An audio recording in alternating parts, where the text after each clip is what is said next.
ദൈവനാമത്തിന് മഹത്വമുണ്ടാകട്ടെ.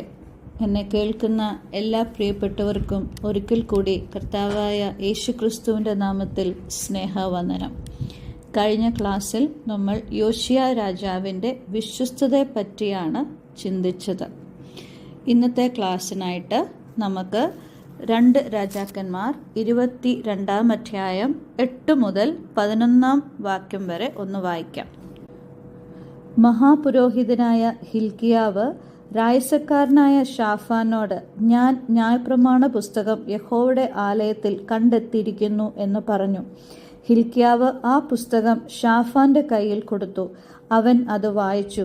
രായസക്കാരനായ ഷാഫാൻ രാജാവിന്റെ അടുക്കൽ ചെന്ന് രാജാവിനോട്, ആലയത്തിൽ കണ്ട ദ്രവ്യം അടയങ്ങൾ പെട്ടി ഒഴിച്ചെടുത്ത് യഹോവയുടെ ആലയത്തിൽ വിചാരകരായി പണി നടത്തുന്നവരുടെ കയ്യിൽ കൊടുത്തിരിക്കുന്നു എന്ന് മറുപടി ബോധിപ്പിച്ചു. ഹിൽക്കിയാവ് പുരോഹിതൻ എൻ്റെ കയ്യിൽ ഒരു പുസ്തകം തന്നു എന്ന് രായസക്കാരനായ ഷാഫാൻ രാജാവിനോട് ബോധിപ്പിച്ചു. ഷാഫാൻ അത് രാജസന്നിധിയിൽ വായിച്ചു കേൾപ്പിച്ചു. രാജാവ് ന്യായപ്രമാണ പുസ്തകത്തിലെ വാക്യങ്ങൾ കേട്ടിട്ട് വസ്ത്രം കീറി. ഇവിടെ ഒരു പുസ്തകം കണ്ടെത്തിയിരിക്കുന്നു. അത് ന്യായപ്രമാണ പുസ്തകമാണ്. ഈ പുസ്തകത്തെ പറ്റി യെരമ്യാ പ്രവചനം 11-ാം അധ്യായത്തിൽ പറയുന്നുണ്ട്. എലിക്കോട്ട് കമൻട്രിയിൽ ജെഹോഷഫാത്ത് രാജാവിൻ്റെ കാലം കഴിഞ്ഞ് ആ പുസ്തകം ഇഗ്നോർ ചെയ്യപ്പെടുകയും മനശ്ശെയുടെ കാലമായപ്പോഴേക്കും ആ പുസ്തകം പൂർണ്ണമായിട്ടും നഷ്ടപ്പെട്ടുപോയി എന്നാണ് അഭിപ്രായം. ജെമറോൺ എന്ന ദേവദാസന്റെ അഭിപ്രായത്തിൽ ഈ നഷ്ടപ്പെട്ടു പോയത് ടെമ്പിൾ കോപ്പിയായിരുന്നു. മോശ എഴുതിയ പെന്ററ്റോക്ക് അല്ലെങ്കിൽ ടോറ ആയിരുന്നു ഈ പുസ്തകം. അത് എങ്ങനെയോ അവിടെ ഇഗ്നോർ ചെയ്യപ്പെടുകയും നഷ്ടപ്പെട്ടു പോവുകയും ചെയ്തു. ദേവാലയത്തിന്റെ റെനോവേഷന്റെ സമയത്താണ് ഈ പുസ്തകം വീണ്ടും ഇവിടെ കണ്ടെത്തുന്നത്.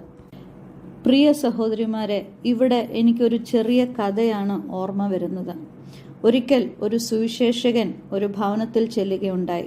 തനിക്ക് അവിടെ ഭക്ഷണം കൊടുക്കുകയും ചെയ്തു.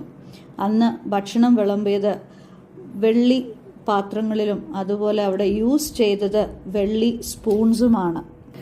ഭക്ഷണമെല്ലാം കഴിഞ്ഞ് ആ സുവിശേഷകൻ തിരിച്ചു പോയി. പാത്രങ്ങളൊക്കെ കഴുകി വെക്കുന്ന സമയത്താണ് ആ ഗൃഹനാഥ ഒരു കാര്യം ശ്രദ്ധിച്ചത്. ഒരു സ്പൂൺ അവിടെ നഷ്ടപ്പെട്ടിട്ടുണ്ട്. ആ ഗൃഹനാഥ വിചാരിച്ചു ആ സുവിശേഷകൻ ആ സ്പൂൺ എടുത്തുകൊണ്ട് പോയെന്നുള്ളത്. ആ കാര്യം അവിടെയുള്ള ചില സഹോദരിമാരോട് പറയുകയും ചെയ്തു. ഈ വിവരം ആ സുവിശേഷകന്റെ ചെവിയിലെത്തുകയും ചെയ്തു. അങ്ങനെ ആ സുവിശേഷകൻ വീണ്ടും ആ വീട്ടിൽ വന്നു. ആ ഗൃഹനാഥയ്ക്ക് ചോദിക്കാതിരിക്കാൻ പറ്റിയില്ല. ചോദിച്ചപ്പോൾ ആ സുവിശേഷകൻ പറഞ്ഞ കാര്യം, ആ കബേർഡിൽ വെച്ചിരിക്കുന്ന ആ വേദപുസ്തകം ഒന്നെടുത്തോണ്ട് വരിക എന്ന് പറഞ്ഞു. ആ വേദപുസ്തകം തുറന്നു നോക്കിയപ്പോൾ ആ സ്പൂൺ അവിടെ ഉണ്ടായിരുന്നു. ആ വീട് മൊത്തം ആ ഗൃഹനാഥ ആ സ്പൂണിനു വേണ്ടി തിരഞ്ഞു, എങ്കിലും കിട്ടിയില്ലായിരുന്നു. എന്നാൽ ഇവിടെ വേദപുസ്തകത്തിന്റെ ഉള്ളിൽ ആ സ്പൂൺ ലഭിച്ചു. സഹോദരിമാരെ, ഇതൊരു കഥയാണെങ്കിലും ഇതിൽ അടങ്ങിയിരിക്കുന്നത് വലിയ സത്യമാണ്. ഒരു വിശ്വാസിയുടെ ഭവനമാണ്. എന്നാൽ ആ ഭവനത്തിൽ ബൈബിൾ വായിക്കുന്നതിനും പ്രാർത്ഥനയ്ക്കുമൊക്കെ എത്രമാത്രം ഇമ്പോർട്ടൻസ് കൊടുത്തിരുന്നു എന്ന് നമുക്കൊന്ന് ചിന്തിക്കാം. നമ്മുടെ ജീവിതത്തെയും നമുക്കൊന്ന് പരിശോധന ചെയ്യാം. ദൈവവചനം വായിക്കുന്നതിൽ അത് നമ്മുടെ പേഴ്സണൽ ലൈഫിലായാലും കുടുംബജീവിതത്തിലായാലും ദൈവവചനത്തിനുള്ള പ്രാധാന്യം നമുക്കൊന്ന് ശോധന ചെയ്യാം. സങ്കീർത്തനം 119-105 ദീപമായ ആ വചനം, നമ്മുടെ പാതയ്ക്ക് പ്രകാശമായിരിക്കുന്ന ആ വചനം. മത്തായിയുടെ സുവിശേഷം 4-ാം അധ്യായത്തിൽ നമ്മുടെ കർത്താവായ യേശുക്രിസ്തുവിനെ പരീക്ഷിക്കുവാൻ പിശാച് വരുമ്പോൾ അവിടെ കർത്താവ് ഒരു കാര്യം പറയുന്നുണ്ട്. Man shall not live by bread alone but by every word that proceeds from the mouth of God. കേവലം അപ്പം കൊണ്ടല്ല, ദൈവത്തിൻ്റെ വായിൽ നിന്ന് പുറപ്പെടുന്ന വചനം കൊണ്ടാണ് മനുഷ്യൻ ജീവിക്കുന്നത് എന്ന്. സദൃശവാക്യം 30-ാം അധ്യായം 5-ാം വാക്യം ഇങ്ങനെയാണ്: ദൈവത്തിൻ്റെ സകല വചനവും ശുദ്ധി ചെയ്തതാകുന്നു, തന്നിൽ ആശ്രയിക്കുന്നവർക്ക് അവൻ പരിച തന്നെ. സങ്കീർത്തനം 119 നമ്മൾ പൂർണ്ണമായിട്ടും വായിച്ചാൽ ദൈവവചനത്തിൻ്റെ മാധുര്യവും ആ വചനങ്ങൾ അനുസരിക്കുന്നതിൻ്റെ അനുഗ്രഹങ്ങളുമാണ് നമുക്കവിടെ കാണാൻ കഴിയുന്നത്.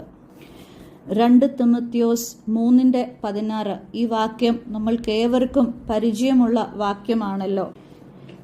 എല്ലാ തിരുവെഴുത്തും ദൈവശ്വാസ്യമാകയാൽ ദൈവത്തിന് മനുഷ്യൻ സകല സൽപ്രവൃത്തിക്കും വക പ്രാപിച്ച് തികഞ്ഞവരാകേണ്ടതിന് ഉപദേശത്തിനും ശാസനത്തിനും ഗുണീകരണത്തിനും നീതിയിലെ അഭ്യാസത്തിനും പ്രയോജനമുള്ളത് ആകുന്നു. പ്രിയമുള്ളവരെ, നമ്മുടെ ജീവിതം നമുക്കൊന്ന് ശോധന ചെയ്യാം. നമ്മുടെ വ്യക്തി ജീവിതങ്ങളിലും കുടുംബജീവിതങ്ങളിലും ദൈവവചനത്തിനും അതനുസരിക്കുന്നതിനും എത്രമാത്രം പ്രാധാന്യം നമ്മൾ കൊടുക്കാറുണ്ട്. നമ്മുടെ അടുത്ത തലമുറയ്ക്കും ദൈവവചനത്തിൻ്റെ പ്രാധാന്യം നമുക്ക് പകർന്നു കൊടുക്കാം. ഇതിനായി ദൈവം നമ്മളെ സഹായിക്കട്ടെ. ദൈവനാമം മഹത്വപ്പെടുമാറാകട്ടെ.